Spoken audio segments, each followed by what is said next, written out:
The Hong Kong flu, or H3N2 flu, was a global pandemic caused by the H3N2 strain of the influenza A virus. It emerged in 1968 and was the third major flu pandemic of the 20th century, following the Spanish flu of 1918 and the Asian flu of 1957. Here's an overview of the history and significance of the Hong Kong flu. Origin of the virus. The Hong Kong flu was caused by a new strain of influenza A, H3N2, that resulted from a genetic mutation in the influenza virus. This new strain combined genes from the previous influenza virus subtype, H2N2, and avian influenza strains.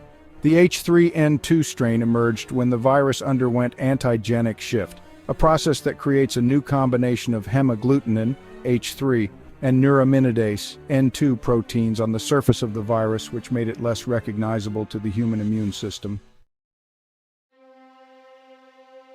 Outbreak in Hong Kong, 1968. The first cases were reported in Hong Kong in July 1968. Within weeks, the virus spread across the city, infecting around 15% of the population. At that time, Hong Kong was a densely populated British colony, which facilitated the rapid spread of the virus. However, the outbreak was not limited to Hong Kong for long. Global spread. By September 1968, the virus had spread globally. It reached the United States, Europe, and other parts of Asia. The Hong Kong flu became a global pandemic, primarily spreading through air travel, which had become increasingly common during the 1960s.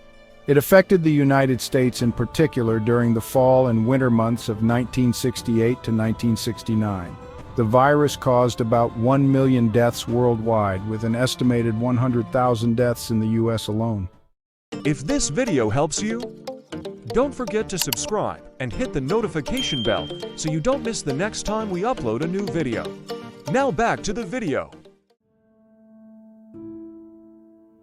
The symptoms of the Hong Kong flu were similar to those of other influenza viruses: fever, chills, muscle aches, cough, and fatigue.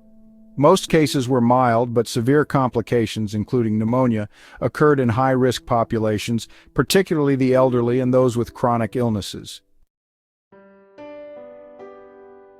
The pandemic caused significant strain on healthcare systems, especially during the winter of 1968 to 1969, when hospital admissions surged. The Hong Kong flu pandemic was notable for the relatively low mortality rate compared to the earlier pandemics of the century.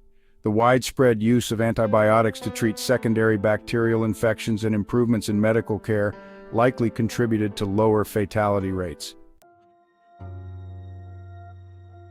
There was a second wave of infections in the winter of 1969-1970, which contributed to additional deaths, particularly in Europe. Even after the pandemic ended, the H3N2 strain remained part of the seasonal flu circulation. It continues to circulate today as part of the influenza A virus family. A vaccine was developed for the Hong Kong flu and distributed relatively quickly, though it was not available during the early stages of the pandemic. This was one of the first instances of a rapid vaccine response to a pandemic. The H3N2 strain continues to be a significant cause of seasonal flu outbreaks, often leading to more severe flu seasons. The Hong Kong flu was the first major flu pandemic that occurred in a world with modern transportation, which contributed to its rapid spread globally. In retrospect, the Hong Kong flu was significant for being a moderate pandemic in terms of mortality, but one that helped establish modern global influenza surveillance systems.